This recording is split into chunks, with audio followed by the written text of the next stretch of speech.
You ready for another edition of Great TV? We're going to take a look at a secret ingredient this week that will fire up even the hottest of dishes. Plus, to sauce or not to sauce? That's the question. Fire it up.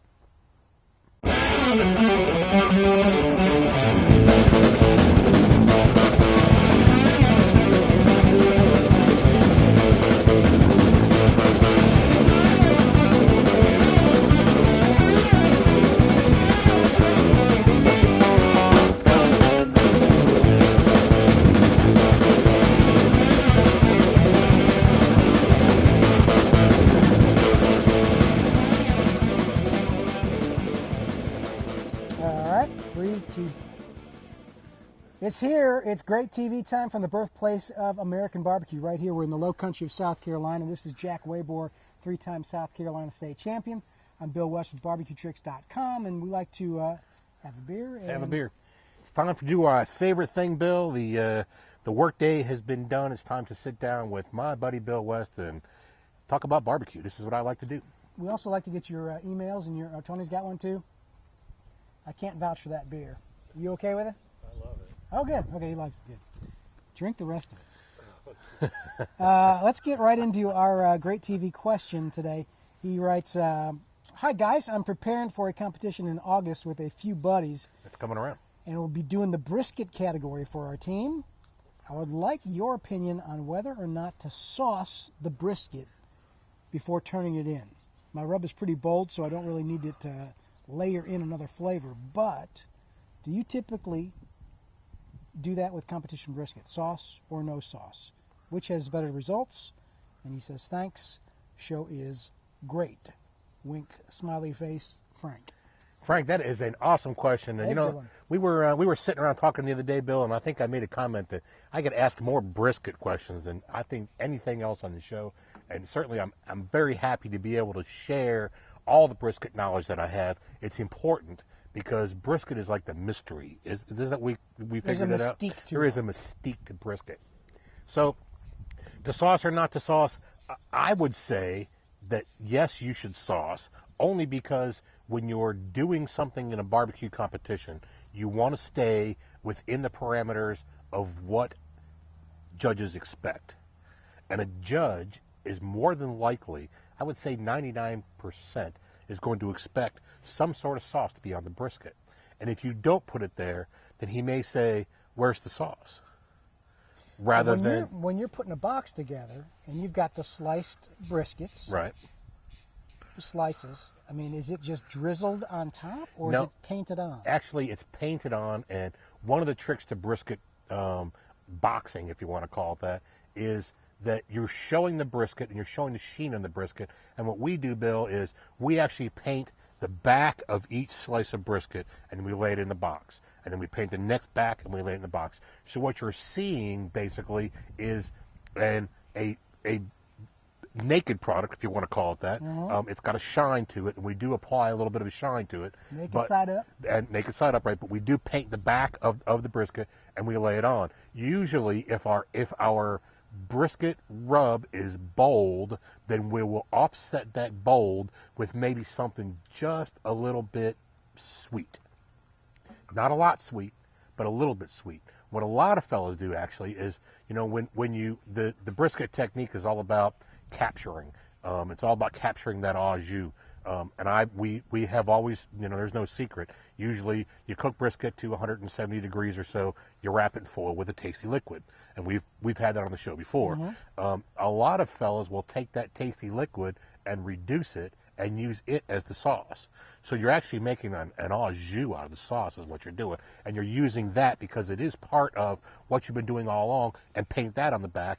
And if you need to add a little bit of a barbecue reflection, then maybe you take a little bit of a finishing sauce, something a little bit sweet, kind of something, or something a little bit Texas, if you want to call it that, and just kind of add it to that au jus, and then go ahead and paint that. And usually when I'm doing it, I'll just add enough sauce to make that particular au jus liquid that I got stick on the meat. So it may be a sauce in general, but it might not be the same kind of sloppy sauce you might think of as ribs. That's like right. Ribs. That's right. You're kind of painting on a sheen or using it as an au jus. Right. Just to give it that last little layer. Just to get that last little layer, and to make sure that when a judge tastes it, he knows that there's sauce on there. He can taste the sauce. He may not be able to see it, but you're giving him what he's expecting or she's expecting. Now I'll say, along a similar brisket line, how much of the fat cap do you want when you present that brisket? Actually, we don't put any of the fat cap in. We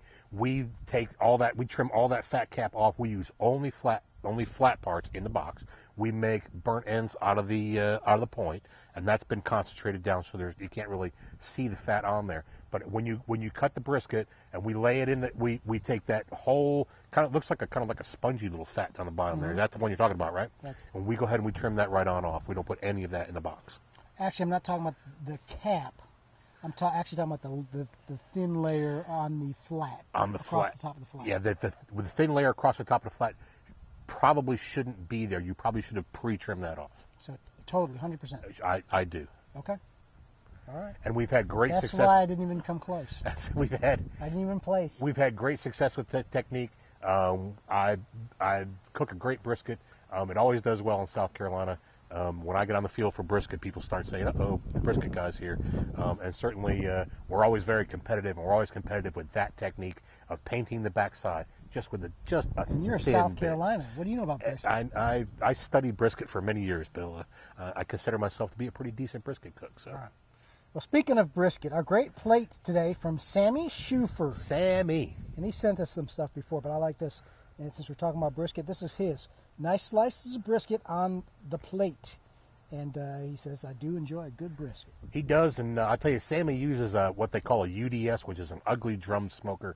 He made it himself. He has got that thing rigged up in such a way that he has a Guru setup, but he has a forced air convection system on it. Now that's what a Guru actually is. It's a forced air convection system, and his is homemade, I do believe. Is Guru a brand name? Guru's a brand name. Forced air convection system is what the actual system is called. That's where you have the environment. You're starving the environment from oxygen, except for what comes off of the fan that's blowing in the fire. And that's a whole different show. And certainly, if the Guru folks want to give us a call, we'd be glad to show Guru on the show and show how one works. Let's show you this gadget that we've got. Oh, it's gadget time. This is a cool gadget, Bill. It's simply, we're looking at different things to get, but this is simply a bamboo cutting board. It's and beautiful. I thought we could say some things about bamboo because I know you like to close the show talking about sustainability. And from what I understand, bamboo is one of those sustainable woods.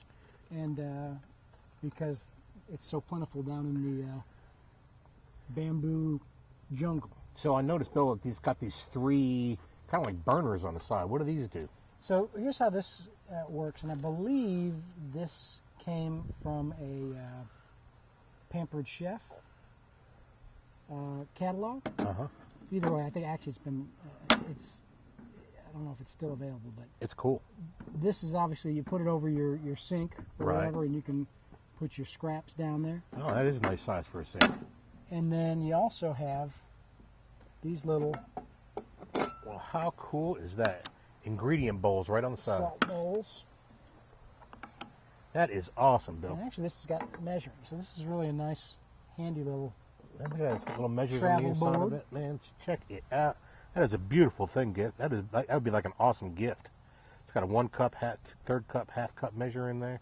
Man, that is beautiful. It's actually have more than one because, or it's nice to have it right there because, those are about the right size to grab a pinch or whatever. But that's excellent. That's just awesome. But bamboo, I thought, was a handy tip on this because. Do you find it? Have you used it a lot? I have not used it at all. I'd like to see how it holds up, how the bamboo holds up against a knife. I'm sure it'll do well. Bamboo's a hard wood, so I'm waiting to see you I'm seeing scar bamboo that up and go. Used a lot more on cutting blocks because it is got one of those sustainable. Got that sustainable quality to it. But anyway, awesome. Bamboo cutting blocks, and this one in particular with the bowl. Nice little gadget. Very nice. Our ingredient this week, I'm going to leave it to you to talk about, but comes from California, the Chile, California. What we have here, Bill, is some looks like Anaheim chilies or California chilies. They look like Anaheims, and it says Chili California, so I assume that's what it is. I use these a lot, and I use them. I use them dry, or I buy them dry. And what I will normally do is to take this and I will open it up, and I'll kind of like take the seeds out of it, and then I will either roast it or toast it, mind you, and use it and grind it up and use it as a chili powder, because that's what chili with a E is, chili powder.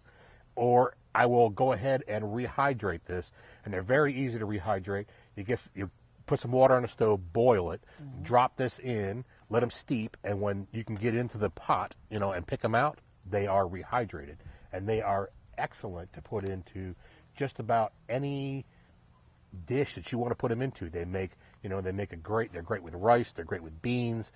Really, really a well-versed chili, and you can do it with just about any chili there is. And actually, I've used these to make a hot sauce. Yeah, sure. And do it the same way you're talking about. I actually boil it with a ton of salt. That's right. And then I actually have one of those magic bullet blenders. Yeah, that's right. Blend it up super fine, and I like it hotter. But actually, this pepper in particular kind of has a raisiny type. It does. Nice sweet raisiny kind of flavor to it. Is really something a little bit different. Yeah, I will take these, and I'll buy a lot of different kinds of chilies, Bill. And I buy them all dry. I'll buy all dry pods. I'll buy the Anaheims, and I'll buy some anchos and some I don't know. There's chilies de Arbol and a bunch of other ones, and I'll actually roast those in my oven. And I'll tell you what, you want a great day, roast up some chilies, and your house will smell wonderful when you get done. If you can breathe. If you can breathe. Some of them are. And then I will take all those and grind them up in my spice grinder, and I'll mix them together with in different quantities, and add a little bit of roasted cumin or toasted cumin and a little bit of Mexican oregano, and you can make your own homemade chili powder where you make chili con carne. And that, I'll tell you what, when you make your own chili powder, you are done buying chili powder at the store. It's that good. It's that good. It's that good. Try one of these Anaheim chilies, dried, and the other thing I like is they're really cheap. Yeah, and certainly don't be afraid of it. Go to your grocery store. They're available in just about any place these days. Any of your big box grocers will have them.